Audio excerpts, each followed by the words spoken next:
Selamat datang di channel Cerita Cinta. Channelnya cerita cinta romantis. Sebelum lanjut, mohon dukungannya dengan like dan subscribe dulu. Gairah liar suami orang, bagian 6. Blees. Aar. Keduanya melenguh, saat si Ubed tenggelam di dalam sana. Aduh. Maas. Ini dalam banget, ucap Syahnas. Lebih dalam lebih enak, sayang, jawab Jendra bersemangat. Keduanya kembali saling genjot dengan mesra, di bawah guyuran air sawar itu. Jendra selalu bersemangat melakukannya. Entah sudah berapa kali mereka lakukan, Jendra seperti tak menunjukkan penurunan hasrat terhadapnya. Seolah setiap hari, lelaki itu selalu menggebu-gebu mengajak bercinta. Usai percintaan di pagi hari yang mendadak itu, Syahnas membantu Jendra mengenakan pakaiannya. Ia cukup kewalahan karena Jendra hampir saja telat pergi ke kantor. Lain kali jangan begini, Mas. Kamu kan pemimpin perusahaan. Harus menunjukkan contoh yang baik pada karyawan, supaya wibawamu tetap terjaga. Ucap Syahnas, sembari memasangkan dasi di leher Jendra.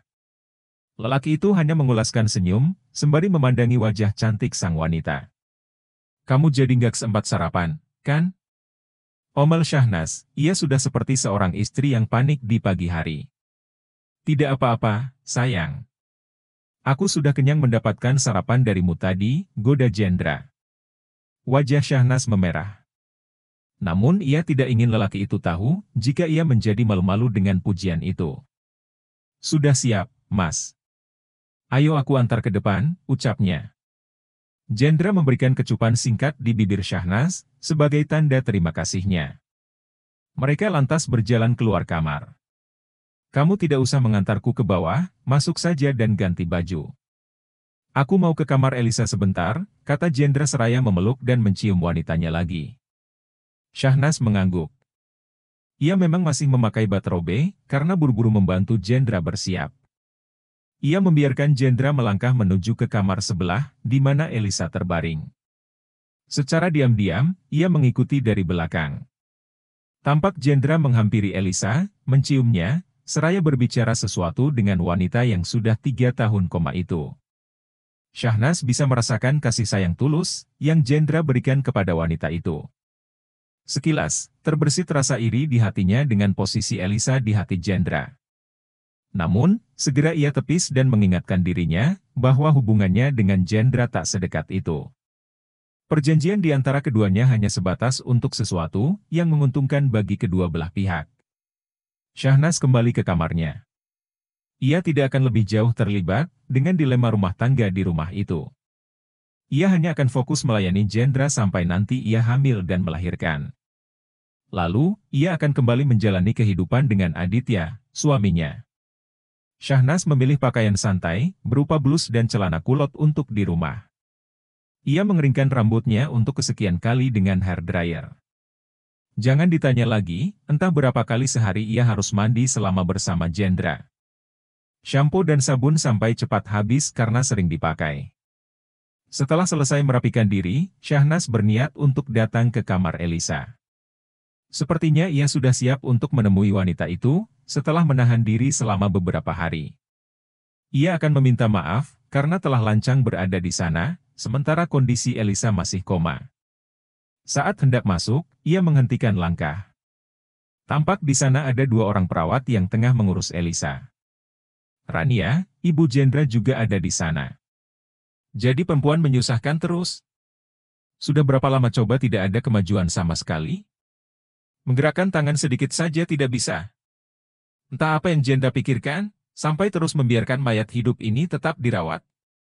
Syahnas sampai melebarkan mata, saat mendengar Rania menggerutu. Ia tidak menyangka, wanita ramah yang menyambutnya saat pertama datang di rumah itu, bisa berkata kasar.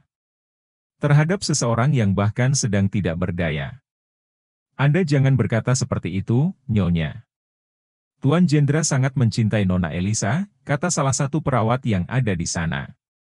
Hah, anakku tidak akan punya masa depan kalau terus mengurusnya. Mereka sudah 3 tahun menikah, dan 3 tahun pula dia seperti ini. Jadi sama saja, putraku menikahi mayat hidup yang tidak berguna. Kata Rania ketus. Syahnas hanya bisa mengelus dada, mendengarkan ucapan menyakitkan itu. Ia tak bisa membayangkan betapa sedihnya Elisa jika bisa bangun dan mendengarkannya. Setiap hari bisanya tidur. Buang air dan kotoran di tempat tidur, menyusahkan orang. Sekarang tambah lagi dia haid. Rania kembali menggerutu. Itu tandanya, bagian hipotalamus dan hipofisis yang ada di otak masih berfungsi dengan baik, Nyonya. Makanya Nona Elisa masih mendapatkan siklus bulanannya, meskipun tidak teratur. Kita berdoa saja agar Nona Elisa bisa lekas pulih, kata sang perawat dengan bijak. Syahnas kembali ke kamar. Dadanya terasa sesak, mendengarkan umpatan yang sebenarnya tidak ditujukan padanya, melainkan Elisa. Sebagai sesama wanita, ia merasa kata-kata Rania itu sangat menyakitkan. Ia yang awalnya sempat iri dengan keberadaan Elisa, kini merasa kasihan dengan nasib wanita itu. Tidak ia sangka, Elisa menjalani hari-hari buruknya, meskipun mendapatkan cinta dari suaminya. Suara omelan Rania masih samar-samar terdengar dari kamar Syahnas yang sedikit terbuka. Sejak tadi wanita itu terus mengomel, karena Elisa mengalami menstruasi dan kotorannya mengenai ranjang. Padahal para perawat terlihat sabar melayani Elisa, namun kelihatannya Rania tetap tidak suka. Ia jadi teringat dengan ucapan Jendra waktu itu. Keberadaannya di sana, sebenarnya untuk mempertahankan Elisa di sana. Jendra sepertinya sudah tahu, kalau ibunya tidak menyukai istrinya. Beberapa saat kemudian, suasana kembali hening. Syahnas yakin, jika Rania dan para perawat sudah pergi meninggalkan kamar Elisa. Diam-diam ia kembali keluar kamarnya, dan menuju ke kamar Elisa. Benar saja, Elisa masih terbaring di sana. Ia memberanikan diri untuk mendekat ke arah wanita itu. Elisa tampak tertidur dengan tenang, wajah cantiknya terlihat berseri. Syahnas tak kuasa menahan buliran air matanya yang jatuh. Ia merasa terharu melihat wanita itu dan mengingat ucapan kasar Rania barusan.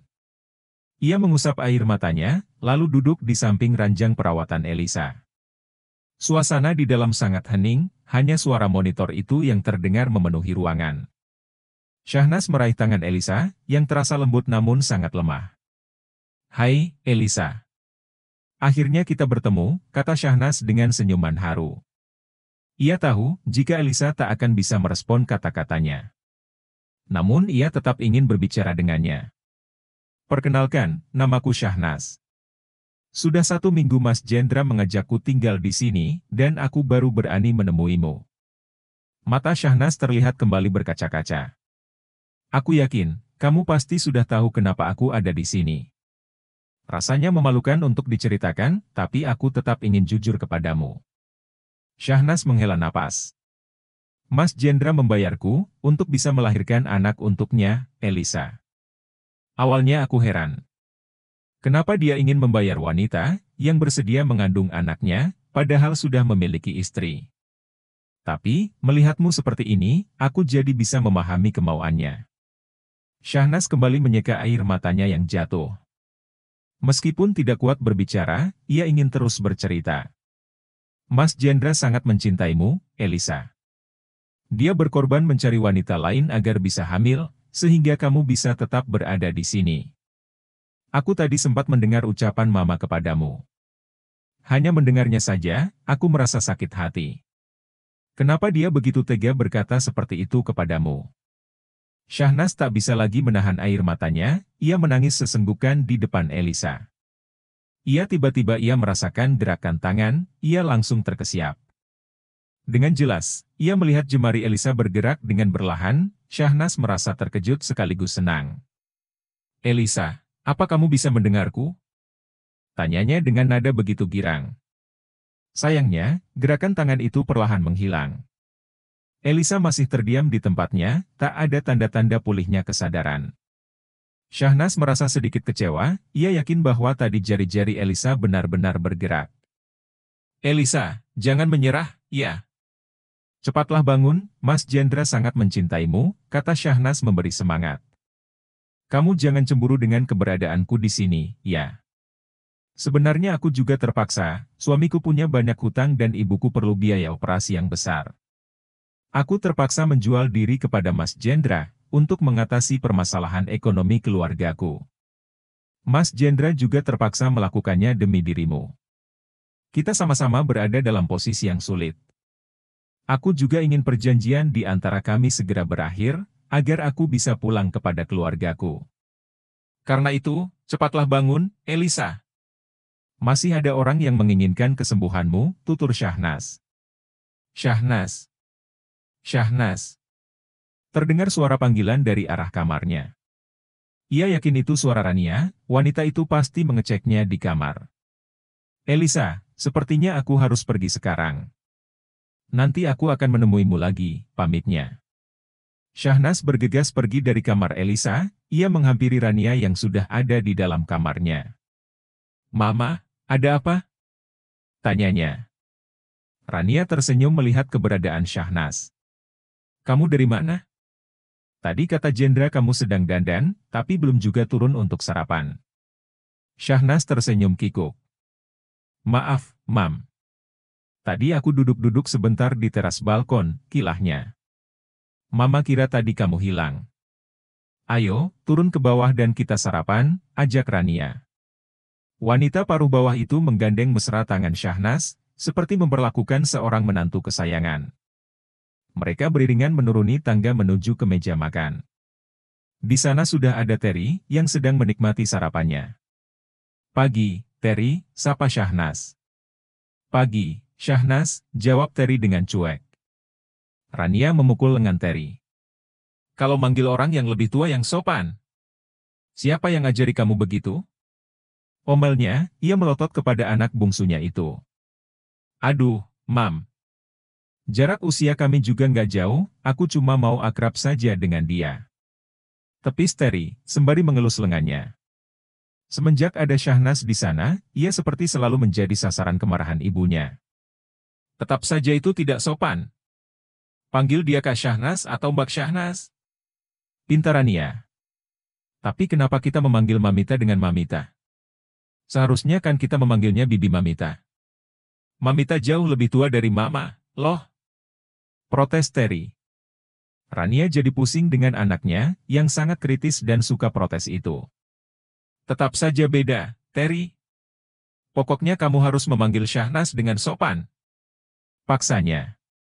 Terry hanya bisa menghela napas kesal. Terserah Mama saja, deh.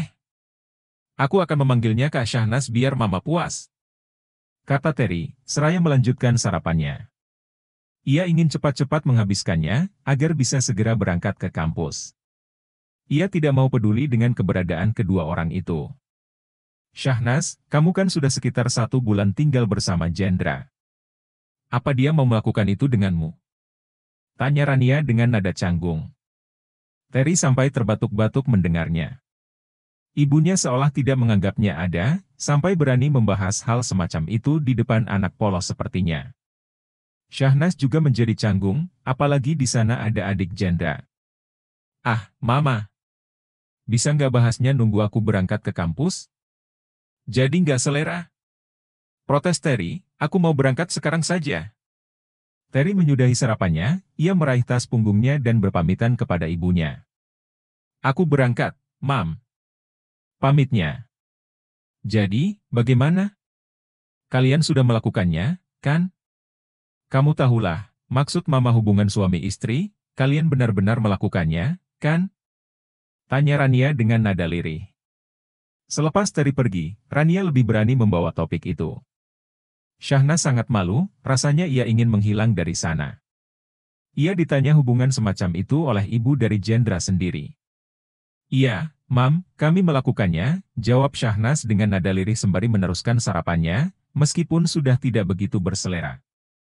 Itu punya Jendra masih bisa dipakaikan? Tanya Rania. Wajah Syahnas semakin memerah. Sepanjang sarapan, Ibu Jendra terus menanyakan seputar kehidupan ranjangnya secara belak-belakan. Ia bahkan merasa sungkan untuk membahasnya. Iya, Mam. Masih berfungsi dengan normal, kok, jawab Syahnas malu-malu. Rania tampak menghela napas lega. Aku khawatir, dia tidak punya selera lagi pada perempuan. Soalnya waktu dia menikah dengan Elisa, hanya beberapa bulan saja sebelum kecelakaan terjadi. Syahnas tak berani berkomentar. Kalau ia menceritakan yang sebenarnya, mungkin juga Rania akan syok. Putranya bahkan sangat agresif, bisa mengajaknya bercinta kapan saja. Tak ada sama sekali indikasi adanya penyimpangan atau kelainan. Jendra sangat sehat, terutama adik kecilnya. Jadi 3 tahun ini, ia sama sekali tak mau dekat dengan wanita manapun. Dia bilang, mau menunggu sampai Elisa sembuh. Kamu pasti tahu kan, bagaimana perasaanku sebagai ibu. Dia anak pertama keluarga yang paling diandalkan. Kalau dia sampai tidak ada keinginan untuk memiliki anak, bisa berakhir garis keturunannya. Apalagi aku tidak yakin jika Elisa bisa sembuh. Mama jangan bicara begitu. Kita harus yakin kalau Elisa bisa sembuh, tepis Syahnas. Ia melihat sendiri jemari Elisa bisa bergerak. Artinya, ada kemungkinan bahwa wanita itu bisa sembuh. Apalagi perawat yang mengurusnya juga mengatakan, bagian otak sebagian besar masih berfungsi dengan baik.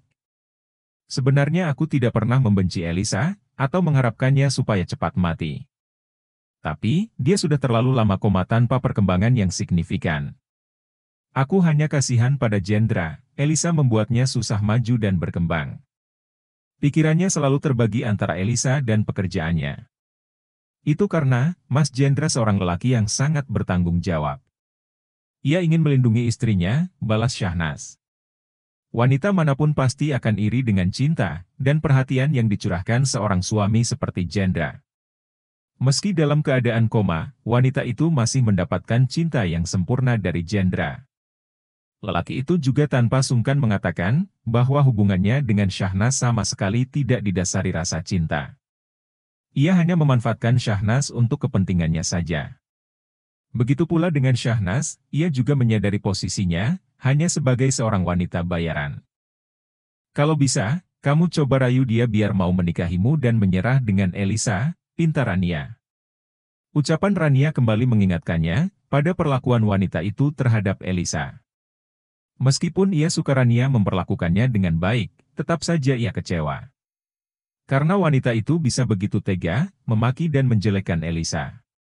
Menantunya sendiri, yang kini tengah terbaring sakit. Lagi pula, ia juga masih mencintai suaminya, Aditya. Ia hanya ingin urusannya dengan Jendra cepat selesai. Ia juga berharap Elisa segera sembuh, agar ia bisa meninggalkan rumah itu dengan tenang nantinya. Oh, iya. Kamu kan sudah sebulanan berhubungan dengan putraku. Apa sudah ada tanda-tanda kehamilan? Tanya Rania. Deug. Bersambung.